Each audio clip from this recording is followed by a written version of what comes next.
bring greetings to you in the name of our Lord Jesus Christ. ప్రభువైన యేసుక్రీస్తు వారి నామములో మీకు శుభములు తెలియజేస్తూ ఉన్నాం. First of all, we wish a joyous Christmas and a blessed New Year. మీ అందరికీ మొట్టమొదటిగా ఆనందకరమైన క్రిస్మస్ శుభములు మరియు ఆశీర్వాదకరమైన నూతన సంవత్సర శుభాకాంక్షలు తెలియజేస్తూ ఉన్నాం. It is our prayer that our good God may bless you and your family this year with fresh, precious and many new blessings that Jesus has kept in store for you. మీకోసము యేసు ప్రభు వారు దాచి ఉంచినటువంటి అనేకమైన తాజా ప్రశస్తమైన అనేకమైన నూతన ఆశీర్వాదాలు మీ అందరికీ మీకు మీ కుటుంబాలకు దేవుడు కలుగు చేయాలని మా ప్రార్థన. The new year has just begun.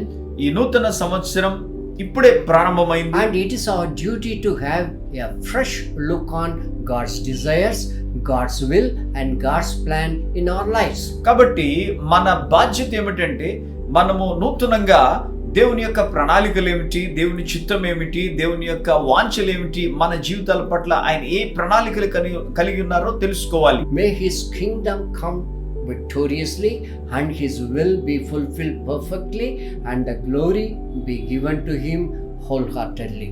ఆయన రాజ్యము జయకరముగా వచ్చునుగాక మరియు ఆయన యొక్క చిత్తము పరిపూర్ణముగా నెరవేర్చబడునుగాక మరియు మహిమ ఆయనకే నిండు హృదయంతో చెల్లించబడునుగాక. Because God has made everything beautiful for his own time.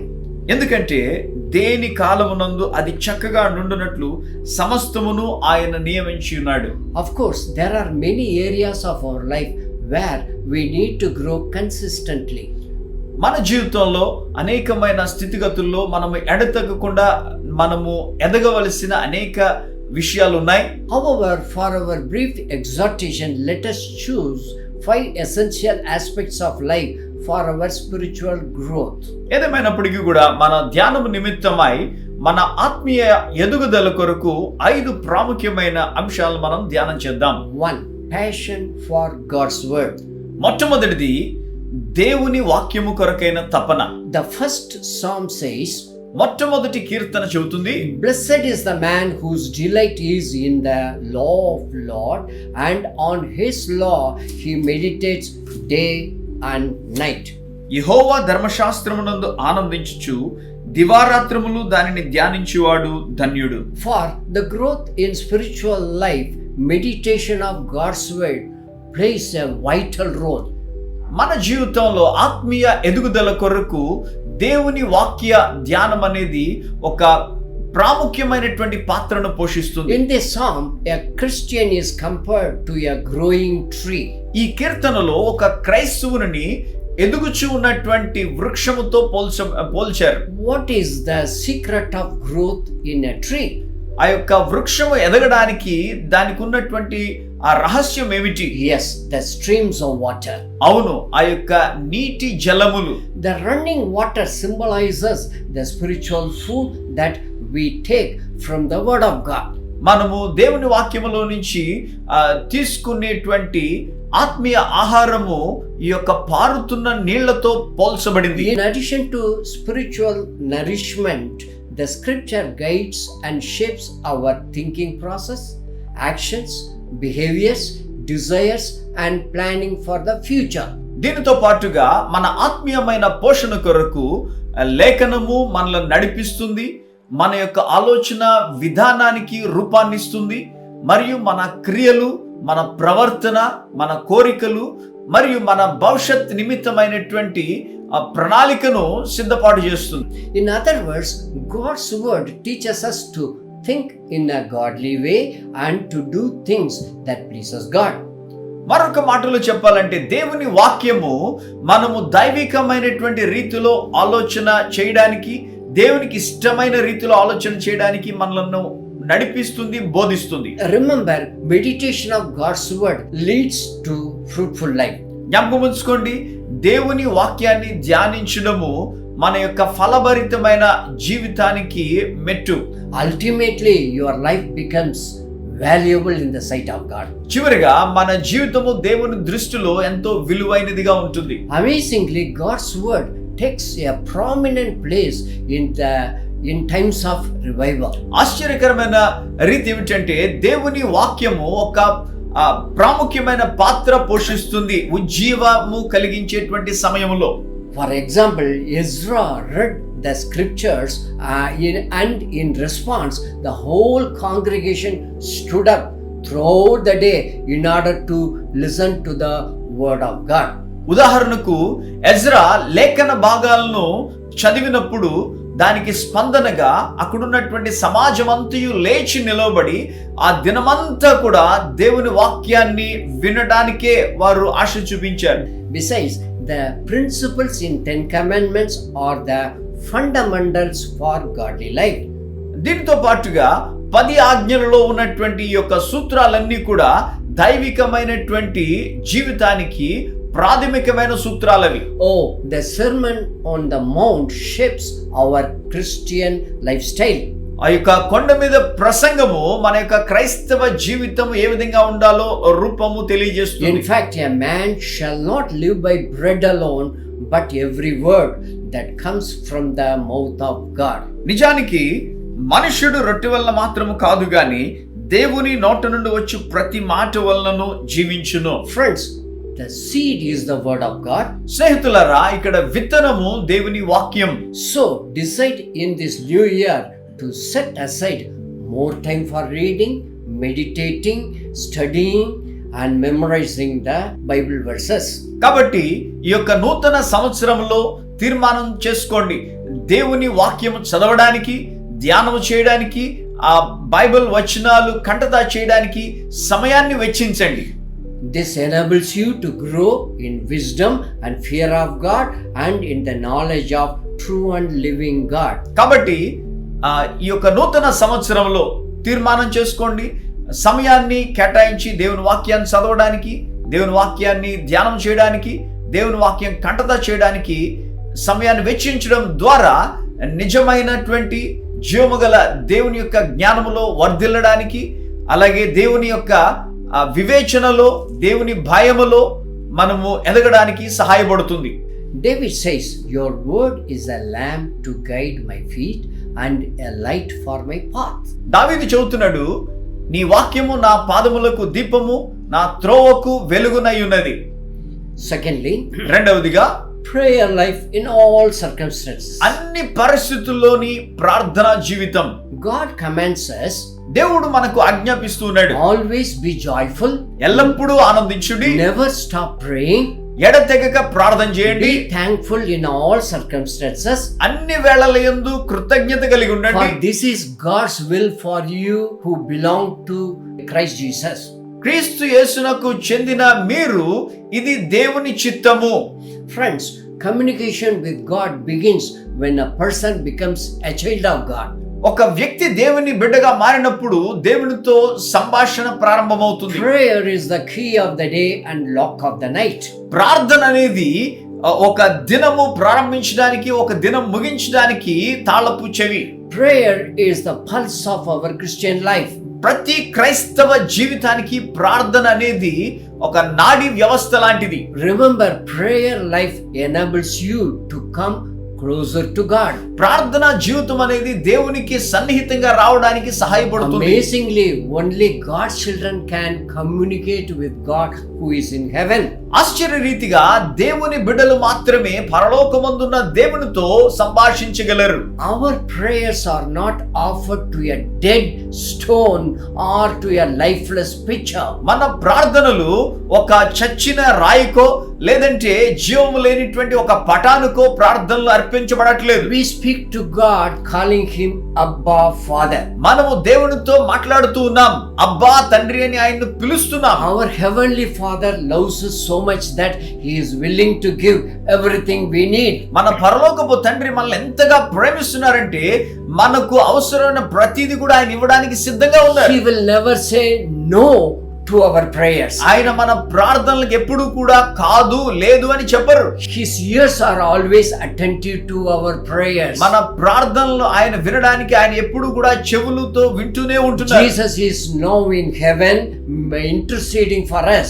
పరలోకమందు యేసు ప్రభువారు మన కొరకు ఇప్పుడు ఆయన విజ్ఞాపన చేస్తున్నారు. That is why we are asked to pray in the name of Jesus Christ. అందుకనే మనము యేసు నామములో ప్రార్థన చేయమని అడుగుతున్నాం. Oh, how much we need to be thankful to the ministry of the Holy Spirit. చూడండి ఎంతగా మనము పరిశుద్ధాత్మ పరిచర్యకు కృతజ్ఞత కలిగి ఉండాలి. He too intercedes for us. ఆయన కూడా మన కొరకు విజ్ఞాపనం He చేస్తున్నారు. gives us right word and mighty power to pray effectively and powerfully. ప్రార్థన ఎంతో అర్థవంతంగా శక్తివంతంగా ఉండడానికి ఆయన సరి అయినటువంటి మాటలను ఆయన అద్భుతమైన శక్తిని మనకు అనుగ్రహిస్తారు. The enemy is at war with God's people. దేవుని ప్రజలైనటువంటి వారితో శత్రువు ఎప్పుడు యుద్ధ పోరాటంలో ఉన్నాడు. For the saints of God, the weapon the Lord has given for our spiritual warfare is prayer. దేవుని పరిశుద్ధులైనటువంటి ప్రజల కొరకు ప్రభు ఇచ్చినటువంటి ఆయుధము ప్రార్థన. Do you know the enemy is shattered when he sees the weakest soldiers of Jesus Christ on his knee? బలహీనమైనటువంటి క్రీస్తు సైనికుడు మోకాళ్ళ మీద ఉండినప్పుడు శత్రువు గడగడ వణుకుతాడు. Prayer tells us about our dependency on God more than our words. ప్రార్థన అనేది మనము ఎంతగా ఆయన మీద ఆధారపడుతున్నామో అని తెలియజేస్తుంది. మన మాటల కంటే ప్రార్థన తెలియజేస్తుంది. Our relationship with our heavenly Father is more important. మన పరలోకపు తండ్రితో మనకున్నటువంటి బాంధవ్యము ఎంతో ప్రాముఖ్యమైనది. Beloved, no prayer point is too little that you don't need to pray. ప్రియమైన వారులారా, ఏ ప్రార్థన మనవి కూడా మనం ప్రార్థన చేయలేనంత అవసరత కానంత చిన్నది కాదు. No prayer point is too big that you cannot pray. ఏ ప్రార్థన మనవి కూడా మనము ప్రార్థన చేయలేనంత గొప్పది కూడా కాదు. If our prayers are according to the will of God, the Lord hears our prayers. మన ప్రార్థనలన్నీ దేవుని చిత్తానుసారంగా ఉంటే ప్రభు మన ప్రార్థనలు ఆలకిస్తారు. This is the good news. ఇదే సువార్తమానం. God acts in response to our prayers. ప్రభు దేవుడు ఆయన మన ప్రార్థనలకు స్పందనగా క్రియ చేస్తారు. So pray regularly. కాబట్టి క్రమముగా ప్రార్థన చేయండి. Pray individually. వ్యక్తిగతంగా ప్రార్థన చేసుకోండి. Pray together unitedly.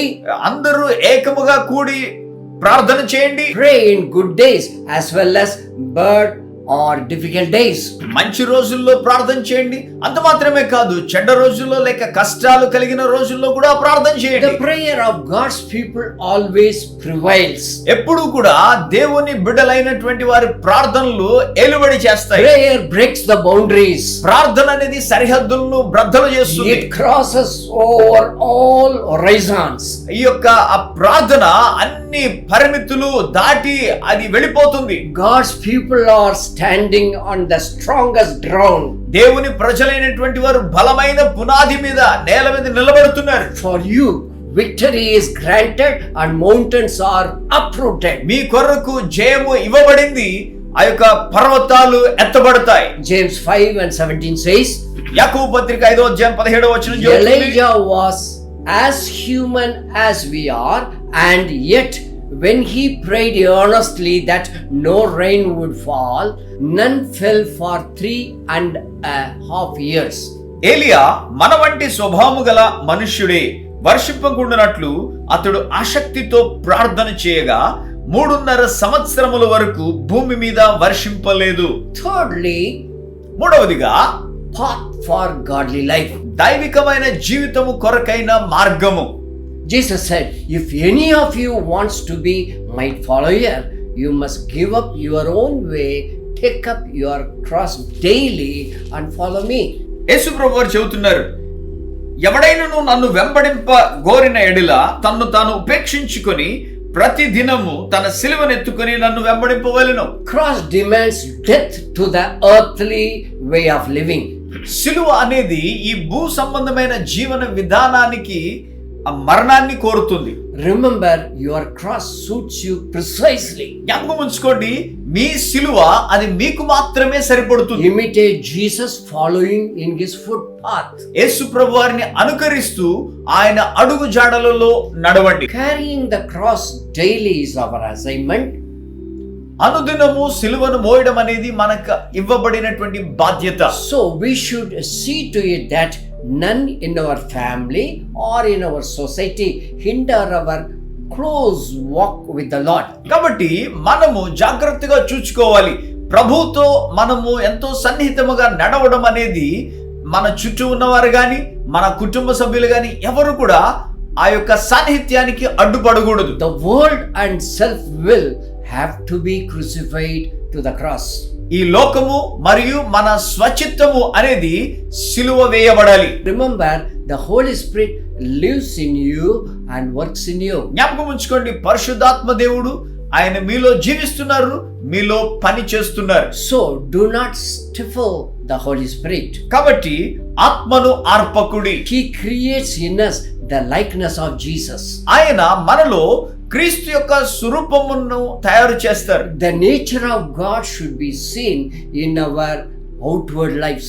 దేవుని యొక్క స్వభావము మన యొక్క భౌతికమైన బాహ్య జీవితంలో కనబడాలి. All the 9 fruits of the Spirit are essential in our inner life. మన యొక్క అంతరంగిక జీవితంలో ఆత్మీయమైనటువంటి యొక్క 9 ఫలములు మనకు అవసరం. The way of the cross is the path of sufferings, difficulties and losses.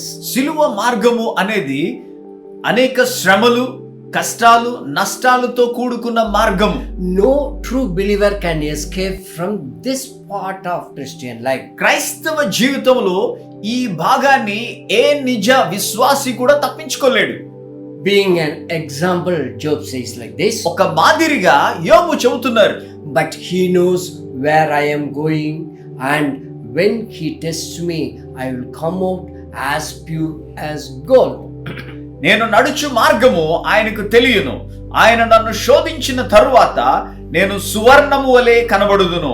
The book of Hebrews explains how God's purpose is fulfilled in our sufferings. మన యొక్క శ్రమల్లో దేవుని యొక్క సంకల్పం ఏ విధంగా నెరవేర్చబడుతుందో హెబ్రీయుల్లో గ్రంథములో వివరించబడింది. And have you forgotten the encouraging words of God spoken to you as his children? But God discipline is always good for us so that we may share in his holiness. మరియు నా కుమారుడా, ప్రభువు చేయు శిక్షను తృణీకరించకము. ఆయన నిన్ను గద్దించినప్పుడు విసుకకము.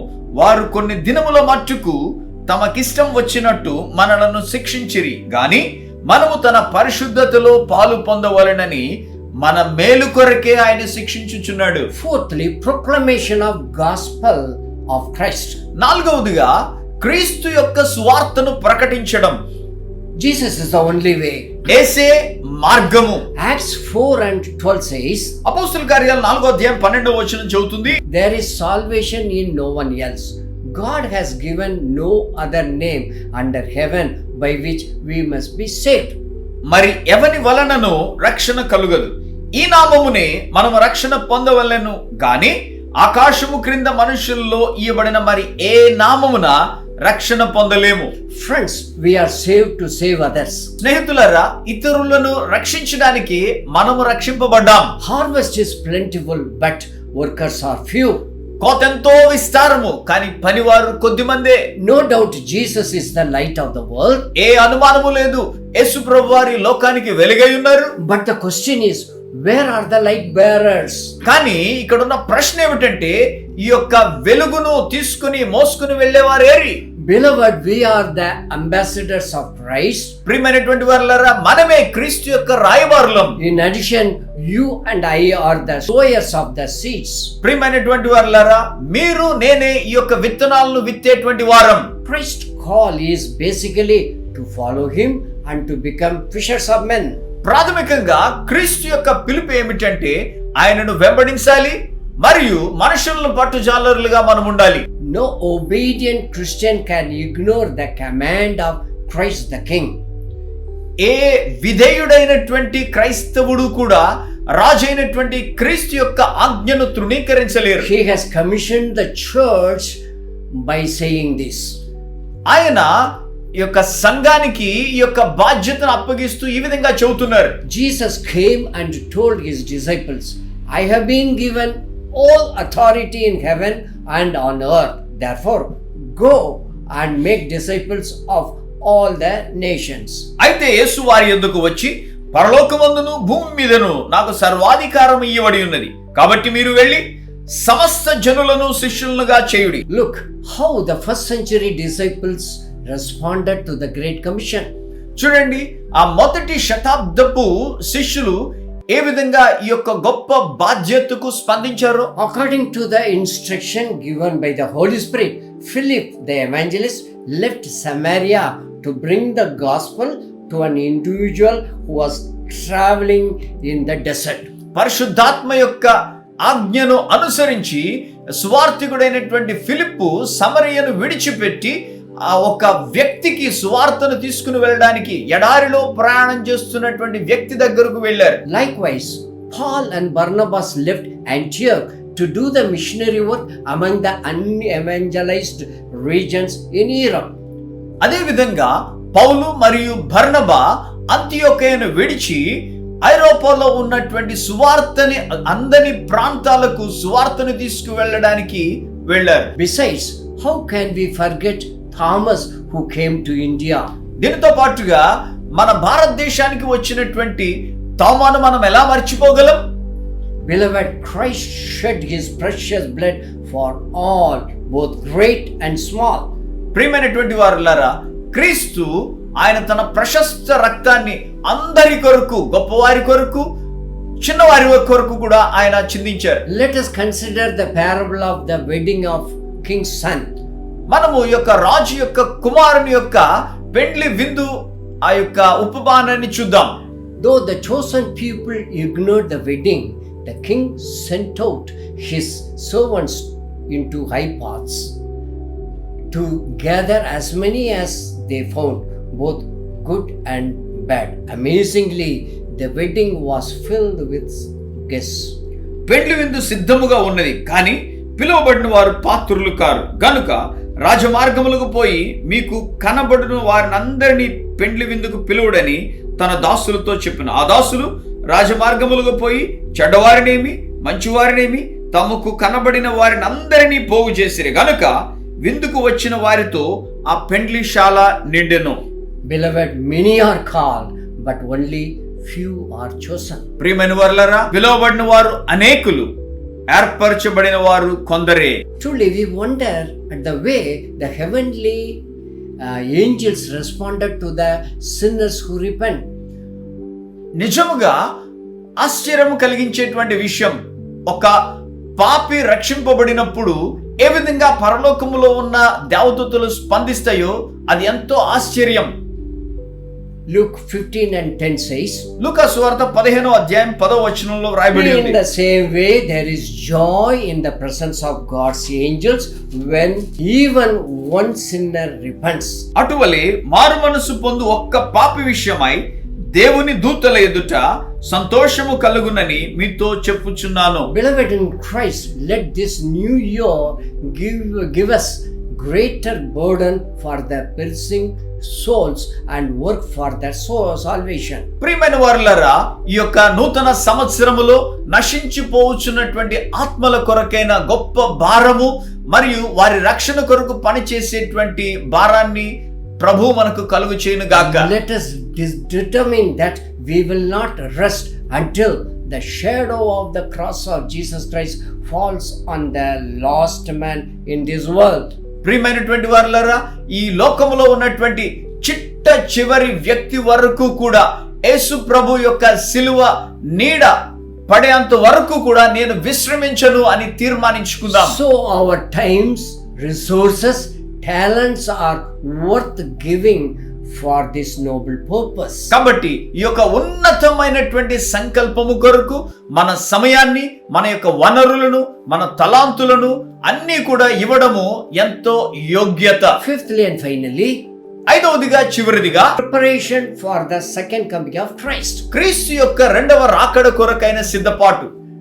We marvel at the importance the Bible gives to the second coming of Jesus Christ. యేసు ప్రభు వారి యొక్క రెండవ రాకడ కొరకు బైబిల్ ఇస్తున్నటువంటి ప్రాముఖ్యతను చూసి మనం ఆశ్చర్యపడతాం. Scholars count around 1845 Bible references and 333 prophecies in the Bible concerning Christ's second coming. ప్రియమైనటువంటి వారులారా, ఈ యొక్క పండితులు, వేదాంత విద్య కలిగినటువంటి వారు ఇంచుమించు 1845 బైబిల్ వచనాలు మరియు 333 ప్రవచనాలు క్రీస్తును గూర్చినటువంటి రెండవ రాకడ నిమిత్తమై చెప్పబడ్డాయని లెక్కించారు. In addition, 23 out of 27 books in the New Testament explicitly refer to the second coming. దీంతో పాటుగా మరి ముఖ్యంగా 27 పుస్తకాలలో 23 పుస్తకాలు నూతన నిబంధనలో ప్రత్యేకంగా స్పష్టంగా రెండవ రాకడను గురించి చెప్పబడ్డాయి. What is more, there are over 300 references to the Lord's coming in the 200 chapters of the New Testament. ఇంకేం కావాలండి? ఇంచుమించు 200 అధ్యాయాల్లో నూతన నిబంధనలో 200 అధ్యాయాల్లో 300 వచనాలకు పైగా ప్రభు యొక్క రెండవ రాకడను గురించి ప్రస్తావించబడ్డాయి. On average, 1 out of 30 verses mentions about the Lord's second coming. ఒక విధంగా సరాసరి ప్రతి 30 వచనాల్లో ఒక్క వచనము ప్రభు యొక్క రెండవ రాకడను గురించి చెబుతుంది. See, God works according to his prophetic calendar and he never fails. చూడండి, దేవుడు ఆయన తన యొక్క ప్రవచనాత్మకమైనటువంటి క్యాలెండర్ ప్రకారం పనిచేస్తారు. ఆయన ఎప్పుడు కూడా ఆయన అపజయం పాలు కాడు. So our preparation is a must. కాబట్టి మన సిద్ధపాటు అనేది ఎంతో అవసరం, ప్రాముఖ్యం. In the parable of 10 virgins, oil represents our preparation, such as faith, prayer life, Christian living, ministerial responsibilities, and so on. ఈ యొక్క 10 మంది కన్యకలు ఆ యొక్క ఉపమానంలో మనము గమనిస్తే నూనె లేక తైలము అనేది మన సిద్ధపాటుకు సూచనగా ఉంది. ఏ విధంగా అంటే అది విశ్వాసము, ప్రార్థనా జీవితము, క్రైస్తవ జీవన విధానం మరియు పరిచర్య నిమిత్తమైనటువంటి బాధ్యతలు, ఇంకా మిగిలిన అనేకమైనవి. So dear friends, we must get rid of spiritual lethargy and earthly pursuits. కాబట్టి ప్రియమైన వారులారా, మనము ఈ యొక్క ఆత్మీయమైనటువంటి సోమరితనాన్ని, ఈ భూ సంబంధమైన విషయాలను విడిచిపెట్టాలి. Holiness must be our watchword. పరిశుద్ధత అనేది మనము గమనించుకోవలసిన విషయం. Because being pure in heart qualifies a Christian to see God, and without holiness no one can see God.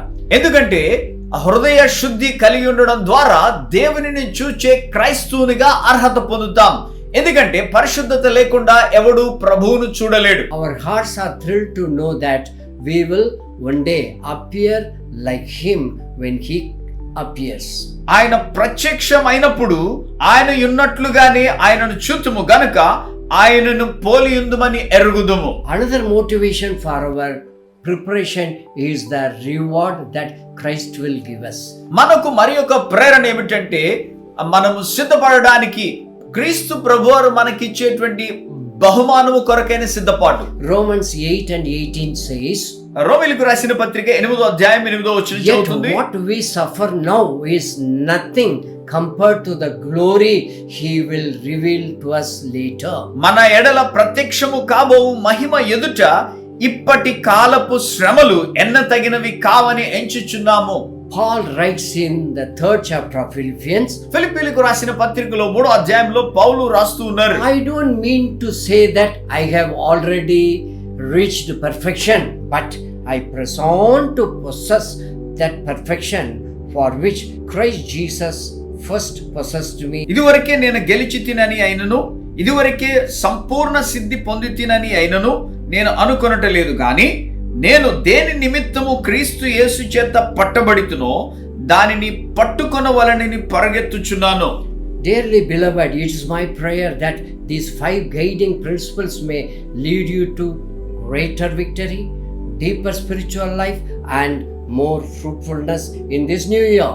కాబట్టి ప్రియమైన వారులారా, నా ప్రార్థన ఏమిటంటే ఈ యొక్క 5 సూత్రాలను మీరు వెంబడిస్తూ మీరు గొప్ప జయములోనికి, లోతైన ఆత్మీయ జీవితంలోనికి మరియు ఇంకా అత్యంత ఫలభరితమైన జీవితము మీరు కలిగి ఉండాలి నూతన సంవత్సరంలో అనేది నా ప్రార్థన. Let me earnestly claim the following promise exclusively for you and pray for its fulfillment in your life. కాబట్టి నేను యథార్థముగా మీ కొరకు ఈ వాగ్దానము ప్రత్యేకంగా మీ కొరకు నెరవేర్చబడాలి అని ఈ వాగ్దానాన్ని స్వతంత్రించుకొనుచు దాని నెరవేర్పు కొరకు ప్రార్థన చేద్దాం.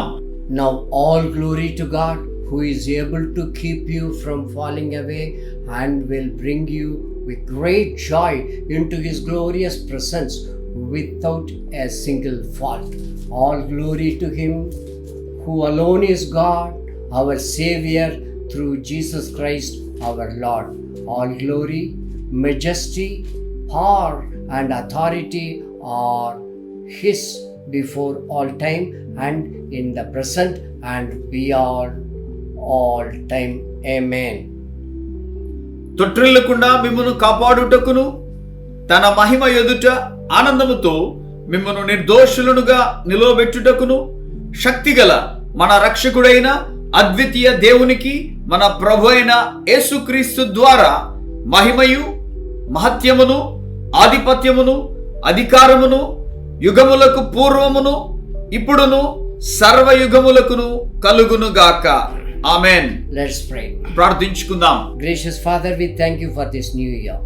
కృపగల తండ్రి, ఈ యొక్క నూతన సంవత్సరాన్ని బట్టి మీకు వందనాలు. As we look back, how much we need to be thankful for all the blessings and your abundant grace given to each one of us. తండ్రి, మాలో ఉన్న ప్రతి ఒక్కరికి మీరు ఎంతగా సమృద్ధి అయిన ఆశీర్వాదాలు మాకు ఇచ్చారో మేము వెనుతిరిగి చూచుకుంటే దానికి కృతజ్ఞత చెల్లించలేకుండా ఉండలేకపోతున్నాం. In this new year, let all these 5 important divine principles guide us. ప్రభువా, ఈ నూతన సంవత్సరములో ఈ యొక్క దైవికమైన 5 సూత్రాలు మమ్మల్ని నడిపించేటట్టు సహాయం చేయండి. Lord, as your word has told, promised, Father, we pray that you keep us from falling away. ప్రభువా, మీ వాక్యము సెలవిచ్చిన రీతిగా మేము పడిపోకుండా, మేము తొట్టిల్లకుండా ఉండేటట్టు మాకు సహాయం చేయండి. The day is going to come on which, O Father, we will appear before you. ప్రభువా, మీ ఎదుట మేము కనబడవలసిన దినము రానయ్యుంది. Let our hearts be overwhelmed with this kind of expectation. ప్రభువా, ఇటువంటి ఆశతోటి నిరీక్షణతోటి మా హృదయము పొంగి పొరలాలి తండ్రి. We pray for your abundant blessings upon each and every viewer here. ప్రభువా, ఇక్కడ ఈ కార్యక్రమాన్ని వీక్షిస్తున్నటువంటి ప్రతి వ్యక్తిని మీ యొక్క సమృద్ధి అయిన ఆశీర్వాదాల చేత నింపండి. Hold their hands, lead them on and on. ప్రభువా, వారి హస్తాలను పట్టుకుని వారిని నడిపిస్తూనే ఉండండి. From blessings to blessings. ఆశీర్వాదములో నుంచి అధిక ఆశీర్వాదములోనికి, victory to victory. జయములోనికి అధికమైన జయములోనికి. Your coming is way imminent. ప్రభువా, మీ రాక నిశ్చయమే. We pray to you, O Father, let your coming be real. ప్రభువా, మేము ప్రార్థిస్తున్నాం, మీ యొక్క రాక అనేది సత్యము, నిజము అని. Come, Lord Jesus. ప్రభువైన యేసు రమ్ము. In Jesus' name we offer this prayer. యేసు నామమున ప్రార్థన సమర్పిస్తున్నాము తండ్రి. Amen. ఆమేన్.